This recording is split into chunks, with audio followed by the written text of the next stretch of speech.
নমস্কার বন্ধুরা, test best রেসিপিতে সবাইকে স্বাগত। আজকে একদম নিরামিষ এঁচোড়ের একটা রেসিপি শেয়ার করব। এইভাবে এঁচোড় রান্না করে নিলে মাছ মাংস ফেলে শুধু এই এঁচোড় দিয়েই খেয়ে উঠবেন। এতটাই এই এঁচোড়টা খেতে সুস্বাদু হয়। আর এই এঁচোড় কিন্তু একটু এরকম কচি এঁচোড় দিয়ে রান্না করলেই খেতে বেশি ভালো হয়।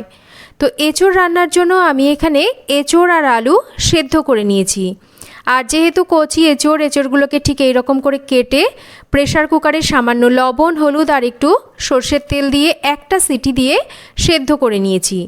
আর নতুন ছোট আলু যেহেতু, তাই আলুগুলোকে গোটা গোটাই সেদ্ধ করে খোসাটাকে ছাড়িয়ে নিয়েছি।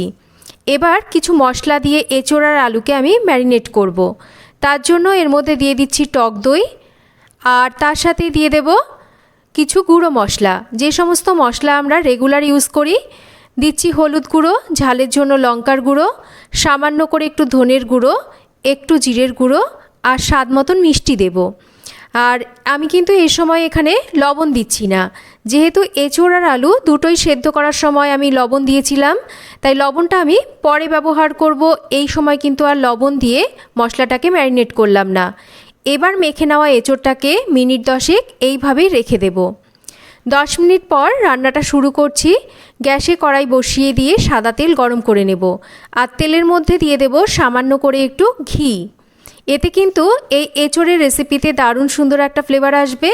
ঘি আর তেল গরম হলে গোটা জিরে, তেজপাতা, শুকনো লঙ্কা আর তার সাথে গোটা গরম মশলা ফোড়নে দেব।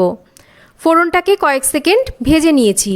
একটা গ্রেট করে নেওয়া টমেটো, তার সাথে আদা বাটা, এক চুটকি হলুদ আর তার সাথে স্বাদ মতন লবণ দেব। আর হলুদ এখানে আমি এক চুটকি এর জন্য ব্যবহার করছি, আদা বাটা তেলে দেওয়ার সঙ্গে সঙ্গে দেখবেন চারিদিকে ছেটকোতে থাকে, তাই একটু যদি হলুদ দিয়ে মশলাটাকে কষানো হয় মশলা কিন্তু ছিটকোয় না। তো খুব ভালো করে মশলাটাকে একটু কষিয়ে নিতে হবে। তো ভালো করে আমি আদা টমেটোকে কষিয়ে নিয়েছি। এবার ম্যারিনেট করে নেওয়া এঁচোড়টাকে দিয়ে দেব। আর পাত্রের মধ্যে বেশ অনেকটা মশলা লেগেছিল, তাই পাত্রটাকে ধুয়ে সামান্য করে জল দিয়ে এবার খুব ভালো করে মশলার সাথে এঁচোড়কে কষিয়ে নিতে হবে। আর এঁচোড় কিন্তু খুব ভালো করে না কষালে খেতে ভালো লাগবে না। আর এই এঁচোড় দেখেই বুঝতে পারছেন, এইভাবে রান্না করলে কিন্তু মাছ মাংস ফেলেই শুধু এই এঁচোড় দিয়ে খেয়ে উঠবেন। তো এঁচোড় আমি খুব ভালো করে কষিয়ে নিচ্ছি। আর যেহেতু এখানে টক দই আছে, টক দই থেকেও কিন্তু কষাতে কষাতে বেশ তেল ছাড়ে। তো দেখতেই পাচ্ছেন খুব ভালো করে এঁচোড়টাকে কষিয়ে নিয়েছি। এবার এর মধ্যে দিয়ে দেব গরম জল। আর জল খুব বেশি দিচ্ছি না, যেহেতু এঁচোড় কিন্তু ভালো করে সেদ্ধ করে নেওয়া আছে। তো জল দিয়ে ভালো করে মিশিয়ে নিয়ে ঢাকা দিয়ে 6 থেকে 7 মিনিট রান্না করে নেব। তো আমি 6-7 মিনিট পর ঢাকাটা খুলে নিচ্ছি। এঁচোড় কিন্তু আমাদের অলমোস্ট প্রায় শেষের পথে, রেসিপিটা কিন্তু প্রায় হয়েই এসছে। একটু চেক করে নিচ্ছি ভালো করে এঁচোড়গুলো সেদ্ধ হয়েছে কিনা। তো এঁচোড় কিন্তু খুব ভালো করে সেদ্ধ হয়ে গেছে। এবার ঢাকা খোলা অবস্থায় আরও 2-3 মিনিট রান্না করতে হবে। আর এই সময় এর মধ্যে দিয়ে দেব একটু গরম মশলা গুঁড়ো। তো ঘি যেহেতু প্রথমেই ব্যবহার করেছি, এই সময় কিন্তু আর ঘি দেওয়ার প্রয়োজন নেই।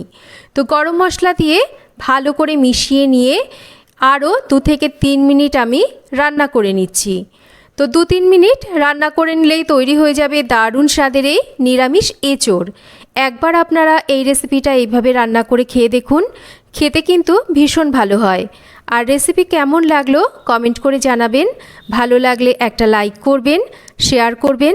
চ্যানেল সাবস্ক্রাইব করা না থাকলে চ্যানেলটাকে সাবস্ক্রাইব করবেন। সবাই ভালো থাকবেন। আবার ফিরে আসবো নতুন কোনো রেসিপি নিয়ে।